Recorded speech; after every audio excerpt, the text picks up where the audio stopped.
Hey everybody, it's Alika Lifty, and today let's brew our Colombia Granja la Esperanza Cerro Azul natural process geisha as a filter offering. This is part of our Granja la Esperanza box set. This geisha was grown in their Cerro Azul farm and naturally processed, an extremely excellent coffee. We've competed with Cerro Azul geishas before.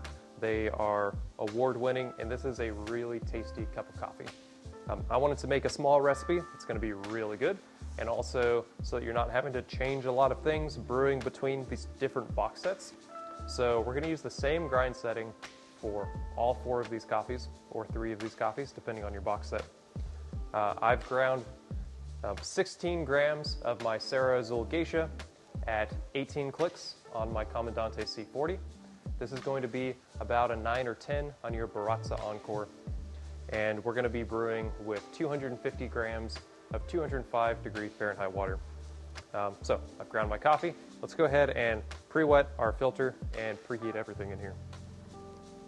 I'm just going to pour straight in the middle. I'm using a glass Kalita wave, but you'll get very similar results in other Kalita waves. Be sure to kind of over-rinse with these recipes because they're so small. It's going to be more susceptible to some of this paper flavor. Just dump all that water.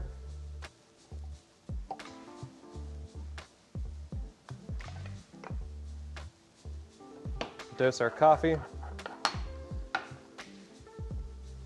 So this Cerro Azul geisha is ground pretty fine. This 250 grams of water, we're going to split into 4 separate pours. So shake your brewer flat, tare your scale, and we're going to be ready to brew. So these coffees, naturally processed from Granja la Esperanza, they're very soluble, not only because of the excellent quality of the coffee, but through their processing methods. So this is going to be a fast recipe, even at this grind setting, but it's going to be pretty strong. Start our timer. I'm going to bloom 30 grams of water.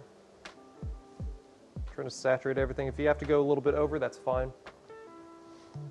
And then at 20 seconds, so short bloom, I'm going to pour straight in the middle up to 100.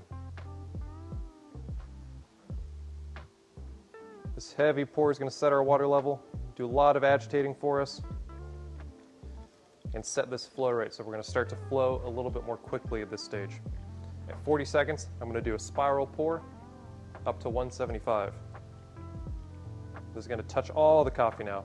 I'm going to drop heavy in the middle, pour 75 grams up to 175. Be sure to hit those edges. And then at 1 minute, I'm going to do another spiral pour, finishing off at 250 grams total. Drop heavy in the middle. Touch all this coffee. This is going to drain at about 2 minutes and 10 seconds. That's our target for this coffee. If we drain too fast, it's actually still going to be pretty good, but we're going to lose some of that texture and a little bit of that sweetness. If we drain too long, we ground too fine, or we didn't pour heavy enough and build this water level up in those last 2 stages, then it's going to have some muddled flavor. It's actually going to be too floral. That's going to cover up the fruity sweetness of this coffee. But when we're balanced, we get really strong rose, like rose water. You're going to taste bright mango. It's very sweet.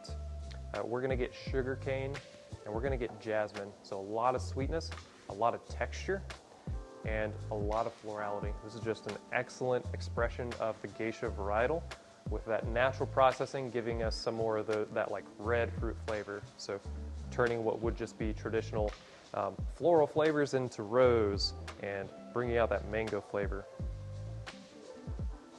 Should have a pretty flat bed in our brewer. If we hit that target mark, really aromatic. We've still got enough to serve and share. Serve and enjoy.